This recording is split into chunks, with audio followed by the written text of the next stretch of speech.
சொல்லணும்னா நான் உங்களுக்காக மாற்றி தரேன். இப்போ உங்களுக்கு வேற கடை யாராவது ஒருத்தர் மட்டும் சொல்லுங்கள், யாராவது ஒருத்தவங்க உங்களுக்காக இங்கே ஆரம்பிச்சோம்.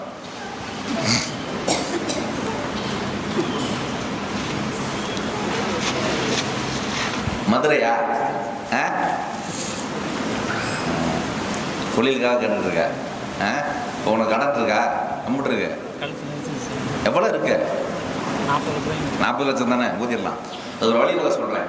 ஒரு 40 லட்ச ரூபாயை வந்து வர அதிகபட்ச டைம் ஒரு வருஷத்துக்குள்ள நான் ரொம்ப சொல்லுவேன், கம்மியாக தீர்த்து கொடுத்துருவேன். நான் 1 வருஷங்கிற பீரியடே வந்து உங்களுக்கு அதிகம். ஆனால் நான் சொல்லும்போது உங்களுக்கு 1 வருஷம் சொன்னோம்னா, அம்மையே 1 வருஷம் சொல்லியிருக்காரு, நான் 150 நாள்லேயே முடிச்சு கொடுத்துட்டான்னு வச்சுக்கோங்களேன். அது அந்த பீரியடுக்குள்ளேயே முடியுது, கிரேஸ் பீரியட் தான். அப்போ வந்து உங்களுக்கு சந்தோஷம் தான். அப்போ வந்து உங்களுக்கு இப்போ நான் வந்து ஒரு விஷயம் தொட்டு உங்கள் உடம்புல இறக்கி விட்ருவேன்.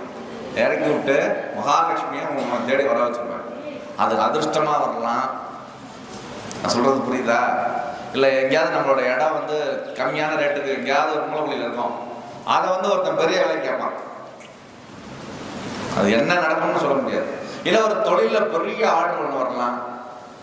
அப்படி இல்லை ஒரு பொண்ணால் அதிர்ஷ்டம் வரலாம், கல்யாணம் ஆகுதுன்னா சொத்தோட வரலாம். எங்கேயோ ஒரு பக்கம் குருட்டு அதிர்ஷ்டம் சொல்லுவாங்கள்ல, அதை செஞ்சு கொடுத்துருவேன். அதுக்கு நீ வந்து கொஞ்சம் கோஆப்ரேட் பண்ணணும்னா உன் தலையெழுத்தை மாத்திரம் இல்லை, அதுக்கு தான் கூப்பிட்டேன் விளக்கமாக. உன் தலையெழுத்தை மாற்றிட்டா அப்போ உன்னோட எழுதப்பட்ட எழுத்து மாறுது, உன் கஷ்டம் நீங்குது.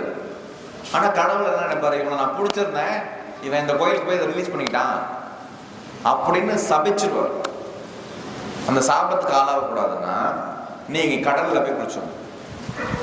ஒரு குறிப்பிட்ட நாள் நேரத்தில் போய் எங்கே குளிக்கணும்? எந்த கடல்ல? ராமரே வந்து எங்கே குளிச்சாரு? ராமேஸ்வரத்தில் சிவன் செஞ்சு வச்சு குளிச்சுட்டு தான் வந்தார். ராமேஸ்வரத்தில் இல்லைன்னா காசியில் புண்ணிய நதிக்கரையில் போய் குளிச்சுட்டு வரணும். இல்லைன்னா முக்கடல் சந்திக்கக்கூடிய இடமான கன்னியாகுமரியில். இதெல்லாம் ரிசல்ட்ஸ் காட்டின இடம். உங்கள் தலையெழுத்தை மாற்ற அதுக்கு தயாராகிடணும். உன் பேர் நட்சத்திரம் விருச்சு கேட்ட நட்சத்திரமா? குலதெய்வம் ஆண் தெய்வமா? சரி உட்கார். சரி போகும்போது அனுப்பிச்சு விட்றேன். உன் மேலே இறக்கி விட்ருவேன். போனோன்னு பணம் வரும். உனக்கு மட்டும் இன்னைக்கு செஞ்சு தரேன்.